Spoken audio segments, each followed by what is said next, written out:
flush the valve, I now need to carry out a compliance test.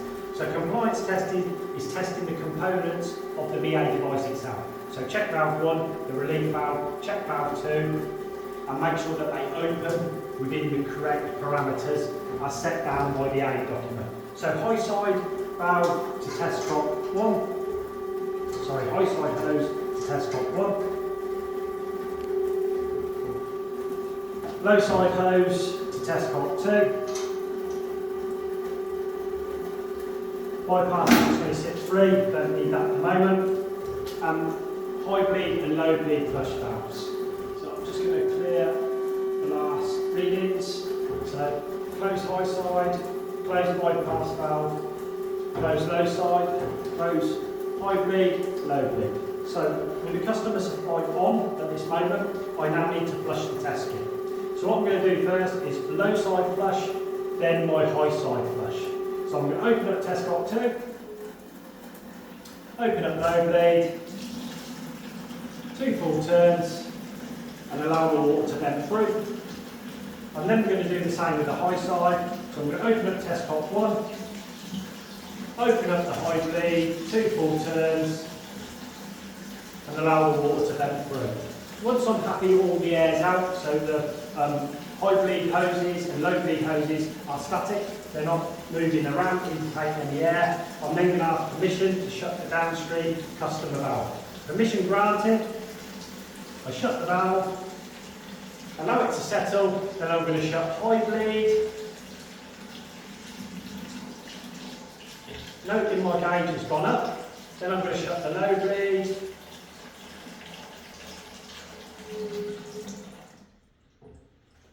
Wait for the gauge to settle down, and I'm going to record this as the apparent differential across check valve 1. Why do I need to know this information? Well, when I reset the gauge further on for the other tests, I always need to go past that initial figure to start with. So, I now need to carry out the test. So what I want to do now is get the relief valve to open and test that check valve 2 is holding tight. We know check valve 1 has passed its test because the gauge is steady and there is no discharge. So I'm going to open my high side valve, 2 full turns, to allow water to come across my manifold, to put water into the low side, and then to put water into the high side through the bypass. So again, let's just dry up, make sure I've got no water. So gently crack the low side valve, no more than 1/4 of a turn, but in reality it's much less than that. As it comes down, I'm going to observe the water dripping out, then I'm going to record the figure.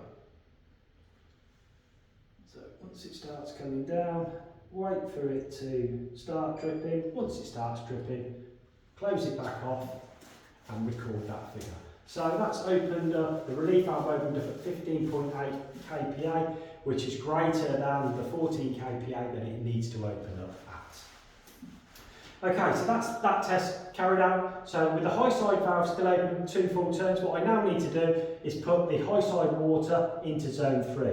So how I'm going to do that, I'm going to utilise the bypass. So I'm just going to flush the water from the bypass hose, close that off, connect that to test cock 3. Going to open test cock 3 fully, open up my bleed valve to reset my gauge, so 2 full turns, want to go across the initial reading of 53 kPa that I had. Once I'm happy I've gone past there, I'm going to close that down.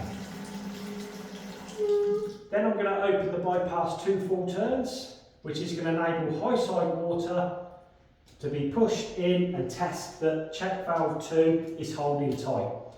At the moment, I've got no discharge of water and my gauge is holding steady, so I can record check valve 2 has held tight, and now I need to get the differential across check valve 1. So for me to do that, the reading I've got at the moment might not be the true reading. So again, any discompression that might be occurring, I need to relieve. So I open the bleed valve, 2 full turns, just to enable check valve 1 to open and push back against the second check valve that we were forcing the high side water against. So happy that that's flushed through enough. I'm going to close it down, allow the gauge to settle, and then I'm going to record this as the static differential across check valve 1. Okay, that's now recorded. So what we now need to do is get the buffer reading. So I take 15.8 away from 51 to give me the buffer. That needs to be, we've got 50, 40, 35, roughly 35 kPa, which is greater than 20 kPa, which is the minimum required for the buffer. The buffer is really just a tolerance that the relief valve can absorb if there was any upstream usage in the area that would stop the valve from opening and closing intermittently. So once I've completed that, I'm going to shut down.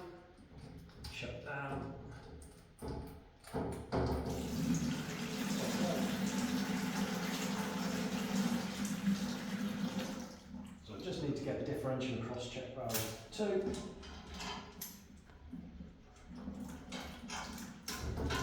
So low side hose is now going to test cock 3. High side hose is now going on to test cock 2. I don't actually need my bypass hose anymore, so I'm just going to move that out of the way. Okay, so again, get my bleeds. So shut high bleed, shut low bleed. So for this one, I need to open test cock 2, do a high flush, then I'm going to open test cock 3 and do the low flush. Excuse me, must do it in this order. So high valve, bypass and low valve are all closed. I'm going to open up test cock 2, the high side, open up the high bleed, 2 full turns to allow any air to come out. Then I'm going to do the same with test cock 3, open up the low side, bleed valve, 2 full turns, allow it to settle down, and then I'm going to shut the high bleed and the low bleed to give me the differential across check valve 2. Shut down, so my gauge has gone up, indicating it's working correctly. I'm now going to shut the low bleed, and this will give me the differential across check valve 1, which is 1 kPa. So we record that as the differential across check valve 2. So I've got a reading of 51 kPa differential across check valve 1. I've got a reading of 15.8 of the relief valve opening, and I've got a reading of 1 kPa for the differential of check valve 2, which all complies with the current A document at the moment. So the test is satisfactory. I'm going to fill the documentation in and return it to the water undertaker. Because there has been no maintenance work, the forms will be returned within 10 working days, and I'm going to let my customer know and also update the logbook and leave a copy with the customer, retain a copy myself and return them to the water undertaker. Thank you. That's complete.